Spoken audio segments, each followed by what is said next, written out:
Welcome back to Kadayam கண்டிங் channel. இன்னைக்கு நம்ம சேனல்ல பார்க்க போகிறது மீல் மேக்கர் கிரேவி. அது எப்படி ஈஸியாக செய்யறதுன்னு பார்க்கலாம் வாங்க. அதுக்கு முதல்ல தேவையானது கொஞ்சோண்டு மீல் மேக்கர் எடுத்திருக்கேங்க.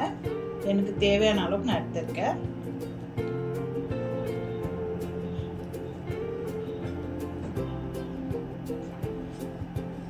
ரெண்டு பெரிய வெங்காயங்க நீல வாக்கில் கட் பண்ணி வச்சிருக்கேன். கொஞ்சோண்டு இஞ்சி, ஒரே ஒரு தக்காளிங்க. இது மூணுத்தையும் நம்ம சேர்த்து வதக்கி அரைச்சிக்கலாங்க ஃபைன் பேஸ்டா. இது கூட அரைக்க இன்னும் ரெண்டு திங்ஸ் இருக்கு, நான் என்னன்னு காட்டுறேன் பாருங்க. வெங்காயம், தக்காளி, இஞ்சி அரைச்சதுக்கு அப்புறம் தயிர் கொஞ்சம் ஊற்றி அரைச்சிக்கலாங்க. நல்லா ஃப்ரெஷ்ஷான தயிர் எடுத்துக்கோங்க, அப்போதான் கிரேவி டேஸ்டாக இருக்கும். அது கூடவே ஒரு 4-5 பல்லு பூண்டு சேர்த்துக்கலாங்க. பூண்டை நான் வதக்கல, அப்படியே தான் தோலோட தான் போட்டு அரைக்க போறேங்க. கடாய் சூடு பண்ணிக்கிட்டு அதில் எண்ணெய் ஊற்றிக்கலாங்க. தேவையான அளவுக்கு எண்ணெய் ஊற்றிக்கோங்க.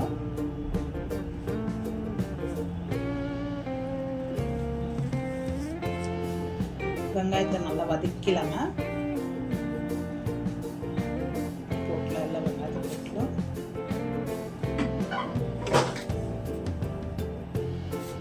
இஞ்சியும் அதோட சேர்த்துக்கலாம். நல்லா கலக்கி விடுங்க.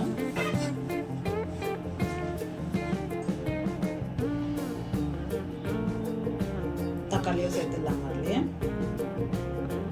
இது நம்ம பச்சை வாசனை போடுறதாக தாங்க வதக்குறோம். சும்மா கொஞ்சம் வதக்குனாலே போதும். கிரேவிக்கு வதக்கிட்டு அரைச்சி சேர்த்தா அவ்வளோ டேஸ்டாக இருக்கும். பச்சையாக போட்டால் கொஞ்சம் நல்லா இருக்காது, ஸ்மெல் வரும். ஒரு பக்கம் பார்த்தீங்கன்னா நான் மீல் மேக்கரோ வேக வச்சு எடுத்துட்டேன் பாருங்க. நல்லா வெந்துச்சு. கொஞ்சம் உப்பு போட்டு வேக வச்சுக்கோங்க.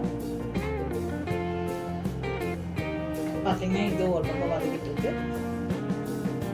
அந்த அளவுக்கு வதங்கினா போதுங்க.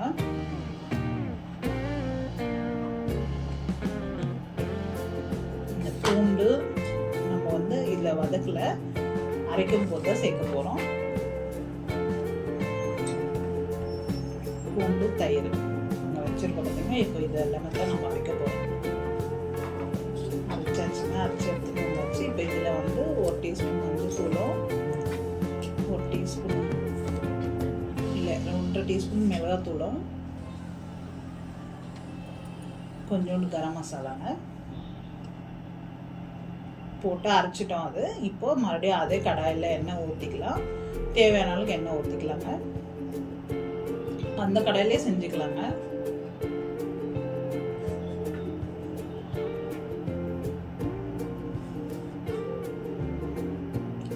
ஒரு 1/2 டீஸ்பூன் மிளகாத்தூள், வெறும் மிளகாத்தூள் எடுத்துருக்கேங்க. எடுத்துட்டு அந்த எண்ணெயிலே போட்டு கொஞ்சம் லைட்டாக கலரி விட்டுட்டு இந்த சங்க்ஸ் அதில் போட்டுக்கலாங்க. இந்த பேர் சோயா சங்க்ஸோ சொல்லுவாங்க, மில் மேக்கரோ சொல்லுவாங்க. அவ்வளோதான். இது அப்படியே போட்டு நல்லா கிளறி விட்டுக்கலாம். உப்பு போடல, எதுக்குன்னா நான் தண்ணியில் வேக வைக்கும் போது நான் உப்பு போட்டு வேக வச்சுட்டு இப்போ இதை நல்லா கலக்கி விட்டுக்கலாம்.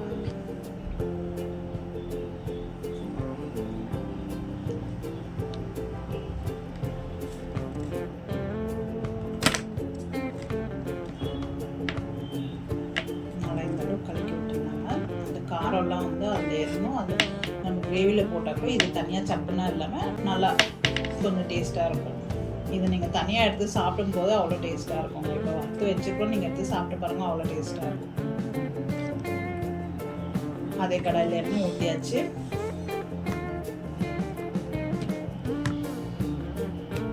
சோம்பு தாளிச்சுக்கிறோங்க.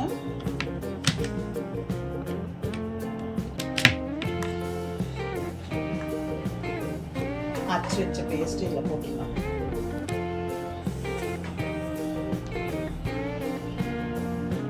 நல்லா கலக்கி விட்டுருங்க.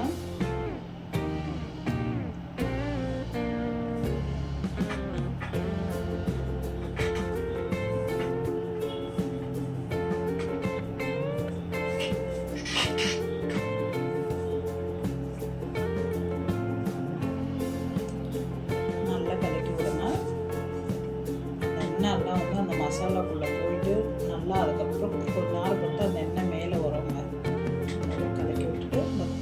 இதுலேயே தண்ணி ஊற்றி அதை மிக்ஸ் பண்ணி இதுலேயே ஊற்றிட்டேன். உங்களுக்கு எவ்வளோ தண்ணி வேணுமோ நீங்கள் சேர்த்துக்கலாங்க. தேவையான அளவுக்கு தண்ணி நீங்கள் சேர்த்துக்கலாம். திக்காக வேணும் அப்படின்னு நினச்சிங்கன்னா இந்த ஸ்டேஜில் கூட நீங்கள் தண்ணி போதும்னு எடுத்துக்கலாங்க.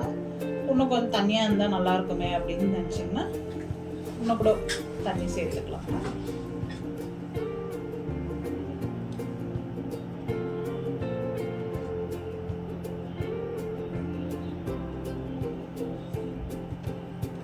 இப்போ இதை சேர்த்துடலாங்க சின்னஸ்ல. அதில்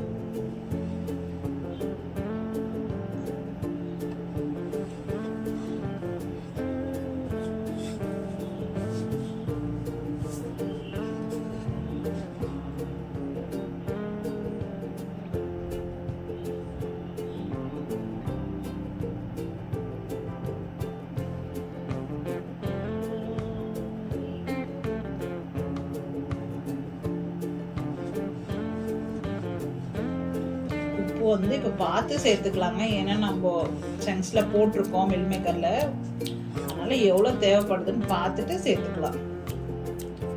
முதல்ல சேர்த்துட்டோம்னா அதில் இருக்க உப்பு இதில் இறங்கிட்டோம்னா ஜாஸ்தி ஆகிடுற மாதிரி இருக்கும். இது கொஞ்சம் ஒரு கொதி வந்ததுக்கப்புறம் பார்த்திங்கன்னா உப்புலாம் எவ்வளோ இருக்குது என்ன ஏதுன்னு பார்த்துட்டு நம்ம சேர்த்துக்கலாம்.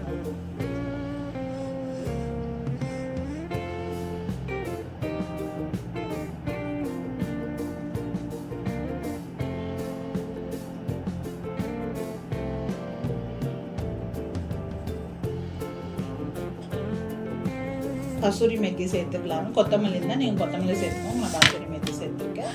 அவ்வளோதாங்க, நம்ம சூப்பரான மில் மேக்கர் கறி ரெடி, கிரேவி. தேங்க்யூ.